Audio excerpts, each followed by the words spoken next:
ធ្វើម៉េចឲ្យកូនចូលចិត្តសៀវភៅសម្រាប់ខ្ញុំមានបទពិសោធន៍ផ្ទាល់នៅពេលដែលអូនអាយុ5 ទៅ 6 ខែខ្ញុំតែងតែបើកក្របសៀវភៅខាងក្រោយអានកខ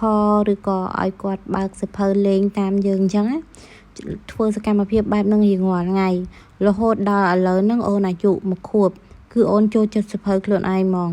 រាល់ថ្ងៃទោះបីជាអូនលេងជាមួយបងឬក៏អីក៏ដោយគឺអូនមិនដែលភ្លេចទេគឺទាសៀវភៅយកមកបើកមើលរូបភាពឬក៏ពេលពាក្យខ្លះគាត់ចេញនិយាយអញ្ចឹងទៅគឺគាត់អានតាមដូចជាអក្សរកអញ្ចឹងទៅគឺគាត់តែងតែអានកជាប់រហូតពេលខ្លះគាត់លេងអីផ្សេងទេប៉ុន្តែគាត់នឹកឃើញគាត់ទារសៀវភៅគាត់យកមកអានកមួយម៉ាត់ហ្នឹងហើយគាត់ទៅលាក់សៀវភៅចោលគាត់ទៅលេងអីផ្សេងអញ្ចឹងទៅគឺគាត់តែងតែនឹកឃើញសៀវភៅរហូត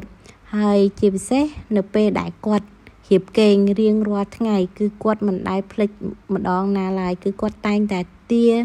សៀវភៅគាត់យកមកអានគឺគាត់មិនបានមើលយូរគាត់មើលកមួយហ្នឹងឬក៏គាត់ស្គាល់មន់ស្គាល់ទាអញ្ចឹងទៅគាត់មើលអាណាគាត់ស្គាល់ហើយគាត់ជប់មើលគឺបានគាត់គេង